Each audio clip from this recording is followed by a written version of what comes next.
Assalamualaikum warahmatullahi wabarakatuh. Selamat sore teman-teman semua. Sore. Sore. Sebelumnya, perkenalkan saya Fadila Matullah sebagai bidan terampil di Puskesmas Ciapus, Kabupaten Bogor.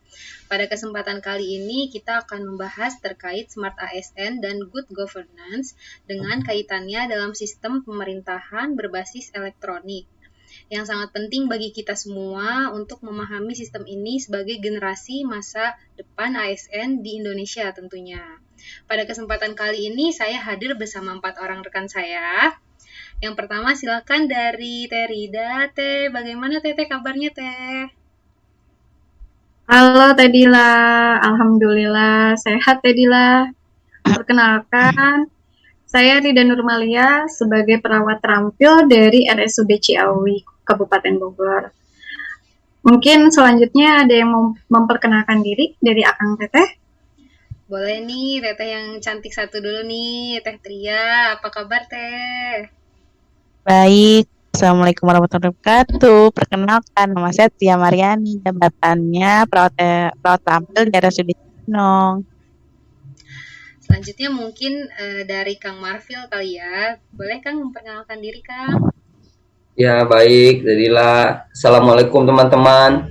Perkenalkan, nama saya Marfil Fevronika sebagai perawat terampil di RSUD Cibinong, Kabupaten Bogor. Yang terakhir nih ada Kang Rudi. Mangga Kang. Halo teman-teman, Assalamualaikum warahmatullahi wabarakatuh. Perkenalkan, nama saya Rudiana Ondang. Saya bekerja di instansi Puskesmas Jurubitu sebagai analis kesehatan. Nah, karena semuanya udah memperkenalkan diri, selanjutnya untuk membahas pembahasan yang pertama ya, mungkin kita ngobrol-ngobrol santai ya. Saya mau tanya dulu nih, sebenarnya apa sih yang dimaksud Smart ASN itu? Mungkin bisa dijawab oleh Teh Tria, Teh. Mangga, Teh. Iya Dila, makasih ya. Jadi Smart ASN adalah seorang ASN yang memiliki nilai integritas, nasionalisme, profesional, wawasan global, networking, hospitality, IT, dan bahasa asing dan entrepreneurship. Siap. Jadi yang disebutkan oleh Teh Tria tadi merupakan nilai-nilai dari Smart ASN itu sendiri ya, Teh ya? Ya. Baik, selanjutnya saya mau nanya ke Kang Marfil, gimana nih terkait dengan Smart ASN, kemudian konsep e-government dan juga SPBE itu dalam tema yang mau kita bahas hari ini nih Kang. Ya, terima kasih Mbak Terila. Terkait dengan Smart ASN yang mungkin akan saya bahas mengenai digitalisasi. Karena sesuai dengan program pemerintah yang sedang dicanangkan yaitu World Class Birokrasi. Maka dari itu harus adanya penguasaan digital atau digital skill oleh ASN.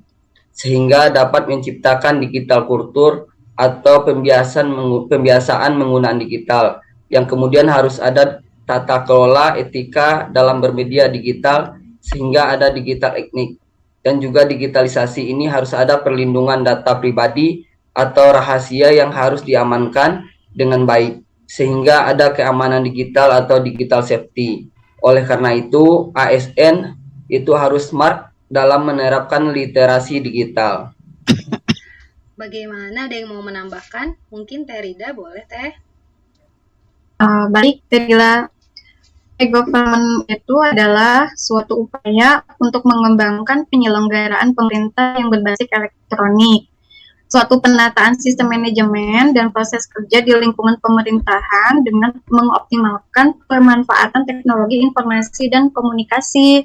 Sedangkan SPBE sendiri merupakan singkatan dari sistem pemerintahan berbasis elektronik, yaitu penyelenggara pemerintahan yang memanfaatkan teknologi informasi dan komunikasi untuk memberikan pelayanan kepada pengguna SPBE. Gitu Teh Dila. Oke, luar biasa Teh Rida. Terima kasih atas pembukaannya terkait dengan tema pada hari ini yaitu Smart ASN, kemudian e-governance dan juga SPBE atau sistem pemerintahan berbasis elektronik. Nah, kalau untuk selanjutnya saya mau nanya contoh konkret terkait penerapannya dalam implementasi pekerjaan kita sehari-hari nih. Saya mau tanya dulu mungkin ke Kang Rudi ya Kang ya. Oh iya, terima kasih Teh Dila. Kalau contohnya dari bentuk Smart ASN dan Good Governance, Kalau dari pengalaman pribadi saya di Puskesmas itu ada aplikasi namanya iPuskesmas ya. Oh, menarik nih Kang. Kebetulan kan saya dan Kang Rudi bekerja di Puskesmas. Jadi udah nggak asing ya Kang ya sama iPuskesmas ini. Mungkin bisa Kang Rudi bantu untuk jelaskan sama teman-teman di RS yang belum tahu nih Kang.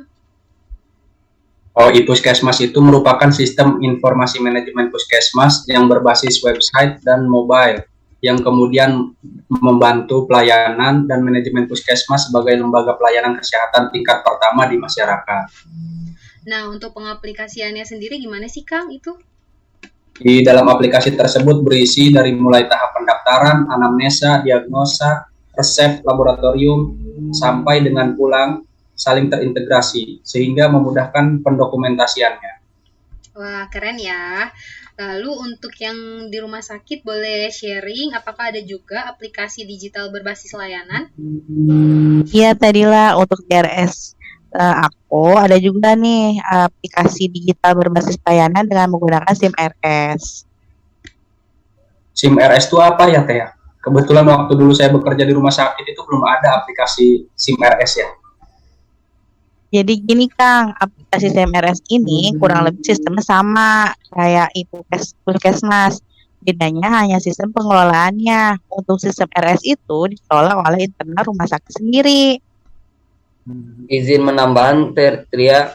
Ya boleh. SIM RS ini sangat membantu kita memberikan pelayanan khususnya untuk petugas yang ada di ruang khusus seperti ICU, IBS, sehingga tidak perlu banyak mobilisasi. Jadi bisa lebih fokus pelayanan ke pasien.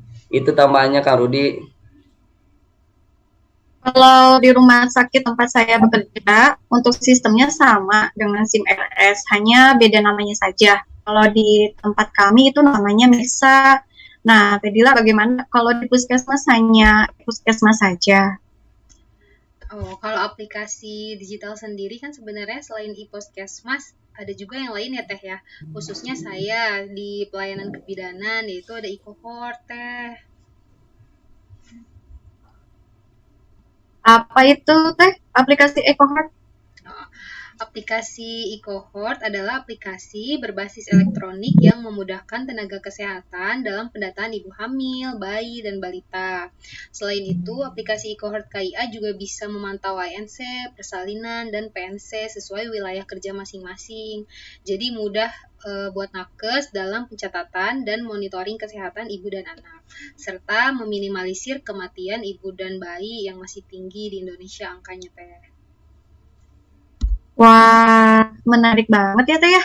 Jadi ibu hamil dengan resiko itu bisa terpantau ya Teh ya? Betul banget Teh. Bahkan kita bisa cek status pasien yang nggak pernah kontrol ke puskesmas kita. Jadi tetap terpantau kalau memang dia memiliki resiko. Menurut teman-teman nih, apa aplikasi berbasis elektronik ini bisa dikategorikan sebagai salah satu indikator terciptanya smart government? Bisa Teh, karena sesuai dengan visi SPBE, yaitu terwujudnya sistem pemerintahan berbasis elektronik yang terpadu dan menyeluruh untuk mencapai birokrasi dan pelayanan publik yang berkinerja tinggi Teh. Wah, setuju sekali dengan Kang Marfil. Selanjutnya, apa ada nilai Smart ASN di aplikasi iPuskesmas, SIM RS, atau iCohort ini menurut teman-teman? Tentu saja ada aplikasi ini menambah skill kita dalam digitalisasi. Karena iPuskesmas dan SIM RS ini sendiri telah mengikuti perkembangan teknologi. Betul sekali Kang Rudi. Karena salah satu nilai dari Smart ASN adalah sudah disebutkan oleh tadi ya, sama Teh Tria ya, adalah menguasai IT dan networking.